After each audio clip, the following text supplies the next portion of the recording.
Prisiminkite musulmonų miestą, kurį jie bando pastatyti Teksase, tarsi mėgindami išsiaiškinti, kaip užimti Ameriką, kai jau sėkmingai tai padarė Europoje. Beje, turime šiek tiek naujienų iš Gleno Beko apie viską, kas ten vyksta, nes, kaip galite įsivaizduoti, tai šiek tiek kelia nerimą. Bet kokiu atveju, sveiki atvykę į Pushback, aš Meira Kei. Nepamirškite paspausti prenumeratos mygtuko. Galbūt pastebėjote, kad ilgesnio formato turinys šiuo metu labai nukenčia, palyginti su trumpaisiais vaizdo įrašais.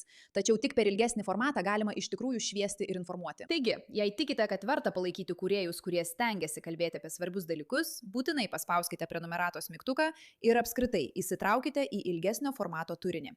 Na, o dabar pažiūrėkime Gleną Beką ir naujienas apie tai, kaip Ameriką užvaldo Teksaso islamistai. Pirmiausia, papasakok, kas vyksta su tuo Epic City reikalu, su Meadows. Taip, tai ši grupė, kaip jie save vadinasi Community Cal, anksčiau buvo žinoma kaip Epic City, musulmonų projektas. Iš tikrųjų, mano grafystėje, šalia tos vietos, kur anksčiau gyvenai, Kolino grafystėje. Ir jie padavė į teismą Teksaso darbo komisiją, teigdami, kad darbo komisija buvo sutikusi su tam tikromis sąlygomis, bet vėliau jų nebesilaikė. Epic daugiau nebedarė jokių būsto nediskriminavimo įstatymų pažeidimų. Dėžė Epic atžvilgiu buvo pateikta daugiau skundų, o darbo komisija nustatė daugiau pažeidimų. Ir tada pradėjo veikti HUD. Beje, štai ką jie daro. Jie nuolat teikia skundus, bandydami apginti savo teisės, bandydami grįžti prie konstitucinių teisių. Ir tame yra nemažai pagrindo, nes Amerika stengiasi kiek įmanoma labiau apsaugoti religinės laisvės.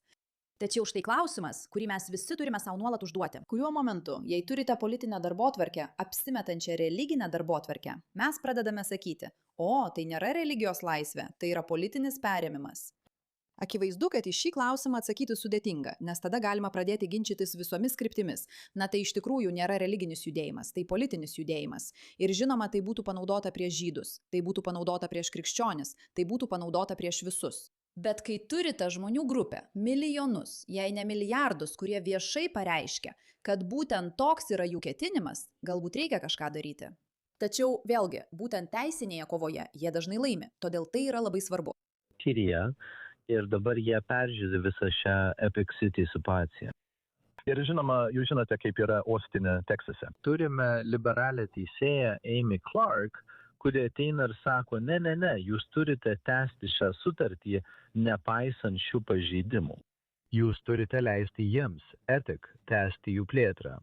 Taigi mes apskundėme, kaip jūs kalbėjote, apie mažas teisės pasaulio subtilybės. Mūsų apeliacinis skundas pagal teismo draudimą sustabdo procesą, kol jis bus išnagrinėtas. Taigi gerai yra tai, kad tai yra 15-osios apygardos teismas. Kokius pažeidimus jūs matote? Taigi pažeidimus iš tikrųjų nustato darbo jėgos komisija, o pradiniai pažeidimai tariamai buvo išspręsti. Bet problema ta, kad atsirado naujų skundų. Ir aš nežinau, kokie yra tie nauji skundai. Aš tik žinau, kad žmonės pateikė skundus Teksaso darbo jėgos komisijai. Dabar jie tyria tuos skundus. Ir HUD taip pat atlieka tyrimą. Taigi, Teksaso darbo jėgos komisija nenori tęsti šios sutarties, kai yra kitų neišspręstų pažeidimų, kurių Epic neišsprendė. Taigi, Kenai, žmonėms, kurie to nežino, turiu omenyje, yra daug žmonių Teksase, kurie tiesiog to nesupranta. Visa Teksaso kultūra yra prarandama ir Teksasas yra pagrindinis islamistinio judėjimo taikinys. Turiu omenyje, būtent taip, miestuose visame pasaulyje atsiranda zonos, į kurias neinama. Būtent taip, Teksasas tampa epicentru, kuriame jie bando išbandyti islamo perėmimą. Lygiai taip pat kaip Mundonis yra bandymas, tai irgi yra bandymas. Ir su tuo reikia elgtis atitinkamai. Paaiškinkite tai žmogui, kuris visiškai nesidomi, kas vyksta. Kokia yra jūsų problema? Arba ko žmonės iš tikrųjų bijo? Taip, manau, tai įdomu, nes atrodo, kad viskas jau baigėsi. Žinote, viskas prasidėjo gana lėtai. Dabar atsiranda vis daugiau tokių gyvenviečių, kurios yra išskirtinai musulmoniškos ir, kaip teigiama, juose galioja šiitų teisė. Na, žinote, akivaizdu, kad žmonės turi teisę išpažinti savo tikėjimą taip, kaip nori, bet jie neturi teisės turėti savo įstatymų. Ir viena iš priežasčių, kodėl mes padedėme EPIC į teismą atskirai nuo šios darbo komisijos bylos, buvo ta, kad manėme, jog jie pažeidžia mūsų valstijos ir federalinius vertybinių popierių įstatymus. Ir mes manome, kad yra ir kitų problemų susijusių su tuo, kaip jie struktūruoja sandorį, kurie yra neteisėti. Ir mes tikrai manome, kad jie pažeidė sąžiningo būsto įstatymus, kurių mes iš tikrųjų neturime teisės vykdyti, bent jau federalinių. Bet žinote, jei ketinate gyventi mūsų šalyje, turite laikytis mūsų valstijos ir federalinių įstatymų ir turite laikytis mūsų konstitucijos. Negalite kurti savo mažos bendruomenės ir tada nuspręsti, kad nustatysite savo įstatymus, kurie yra atskiri ir nepriklausomi nuo šalies įstatymų. Ir būtent tai dabar vyksta. Kodėl jie taip siekia sukurti tokio dydžio musulmonų bendruomenę, ypač Teksase? Kiek tokių gyvenviečių yra? Ir kodėl Teksasas yra toks didelis taikinys? Na, žiūrėkite, aš nežinau, bet galima tik spėti, kad tai yra gana svarbi valstija, jeigu ji neišliks stipri, jeigu neišliks tikrai konservatyvi, jeigu neišliks respublikonų valstija, visa šalis dėl to nukentės. Ir galbūt žinote, mes daugiau niekada neišrinksime respublikonų kongreso ar respublikonų prezidento. Beje, tai yra strategija. Tiesa, mes kalbėjome apie šią strategiją iš imigracijos perspektyvos. Jie skatina prieš ICE nukreiptas pažiūras. Jie stumia šią darbotvarkę tam, kad galėtų įsileisti daug žmonių, kurie balsuos už kairiuosius, nes tai labai paprasta. Islamistai žino, kad prieš respublikonus jie neturi jokių šansų.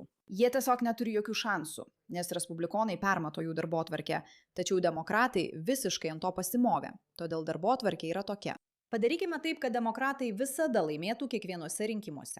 Kaip tai padaryti? Pirmiausia, mes juos manipuliuojame, gerai priversdami manyti, kad jie susiduria su pačiu blogiausiu dalyku pasaulyje.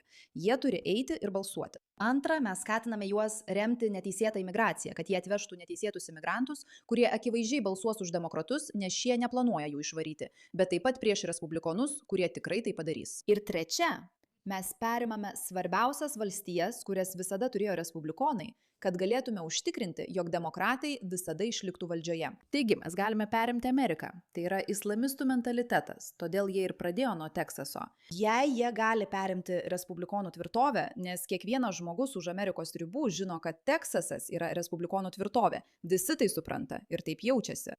Todėl, jei galime perimti Teksasą, galime perimti viską. Tai taip paprasta, tai tokia lengva strategija, kai tik ją supranti.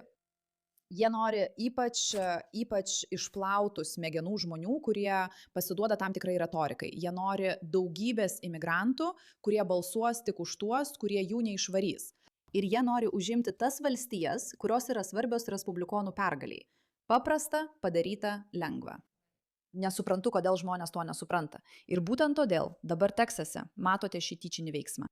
Ir žinoma, tai daro įtaką aukščiausiam teismui. Taigi visos valdžios šakos tada būtų kontroliuojamos vienos partijos. O tai, manau, ir yra pagrindinis tikslas. Pagrindinis tikslas, ar tai būtų per šiuos įvykius, ar apskritai tarp progresyvų judėjimą šalyje, yra turėti vienos partijos sistemą, kurioje rinkimai yra suklastoti, bet niekas nesako, kad jie suklastoti. Jie tiesiog yra suklastoti per balsavimą paštu, neteisėtą balsavimą ir be nuotraukos asmens tapatybės dokumento, visus tos dalykus, kuriuos mes ir bandome spręsti per Save America Act. Ir atrodo, kad vyksta sąžiningi rinkimai. Galiausiai, ko nori demokratai ir progresyvai, jie nori vienos partijos šalies, kurioje dauguma rinkimų yra suklastoti, bet jie niekada nesako, kad jie suklastoti. Ir jie valdo vyriausybę per, žinote, keli žmonės. To jie ir nori. Taip. Būtent tai ir vyksta. Būtent to jie ir nori. Ir vėlgi, jie nesiekia suklastoti rezultatų, įsilauždami į sistemas ar infrastruktūrą, nes tai būtų galima atsekti. Jie siekia suklastoti rezultatus, pakeisdami demografiją taip, kad jie atitiktų jų politinius poreikius. Savaitės Anglijoje. Ir žinote, tai vyksta Anglijoje ir visur kitur. Europoje. Ir tai tampa tikra problema. Kalbėjausi su Piersu Morganu ir jis tiesiog pasakė, kad čia nėra tikros problemos. Jis sako, žinote, kodėl visi nuolat išskiria musulmonus? Aš nemanau, kad kas nors išskiria musulmonus. Jūs išskiriate islamistus. 48% neseniai atliktoje apklausoje Europoje, 48% tų imigrantų sako, kad jie nori šariato teisės Europoje, kad jų tikslas yra įvesti šariato teisę. Ir tai yra jų tikslas Amerikoje – šariato perėmimas visur, kur tik įmanoma, nes tai yra jų religinis įsitikinimas. Viskas susiveda į paprastą supratimą, ką jų religija jiems liepia daryti.